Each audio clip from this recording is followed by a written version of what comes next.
GT Holidays, South India's #1 travel brand. You know you are special when you're with GT Holidays. எங்க சேதாரத்துக்கு மேல கொடுத்தீங்கன்னா உங்க காசை waste பண்ற மாதிரி தான்.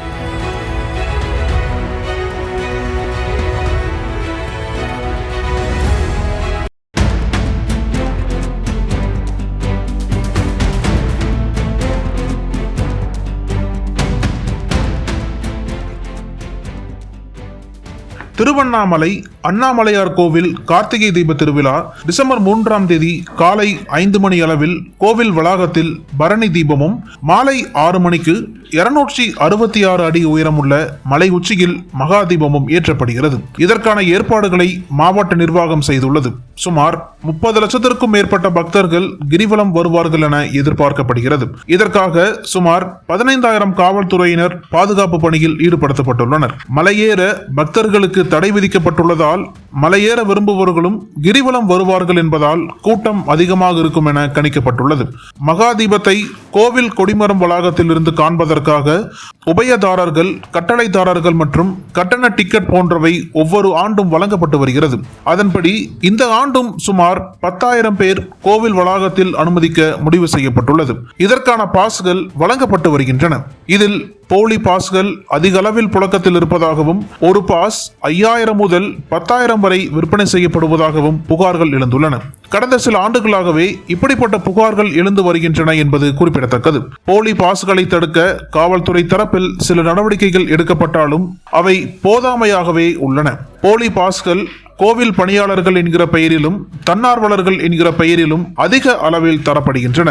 இந்த ஆண்டு யாத்ரி நிவாஸ் கட்டடத்தின் ஒரு தங்கும் அறையில் போலி பாஸ்கள் பிரிண்ட் செய்யப்பட்டு தரப்படுகின்றன என்கிற தகவல் வெளியாகியது.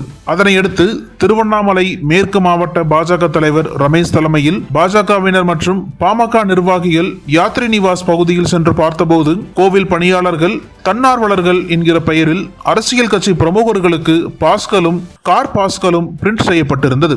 அதனை வீடியோவாக எடுத்து சமூக வலைதளத்தில் வெளியிட்டுள்ளனர். மேலும் சம்பந்தப்பட்டவர்கள் அங்கிருந்து தப்பி ஓடிவிட்டதாகவும் தெரிவிக்கின்றனர். இது குறித்த வீடியோ பரபரப்பை ஏற்படுத்தியுள்ளது. இதன்பின் காவல்துறை விசாரணையில் அண்ணாமலையார் கோவில் நிர்வாகத்தைச் சேர்ந்த கார் ஓட்டுநர் சிலம்பரசன் என்பவரை போலீசார் விசாரணை வளையத்திற்குள் கொண்டு வந்து விசாரணை நடைபெறுவதாக கூறப்படுகிறது. தீப திருவிழாவை வைத்து பல லட்சங்களை கொள்ளையடிக்கின்றனர். இது ஒரு பெரிய நெட்வொர்க். கோவில் அதிகாரிகளும் இதில் உள்ளனர். தீவிரமாக இதை விசாரித்தால் பல முக்கிய அதிகாரிகள் சிக்குவார்கள். அது மட்டுமல்லாமல் பல ஊழியர்களும் சிக்குவார்கள் என்கின்றனர் விவரம் அறிந்தவர்கள்.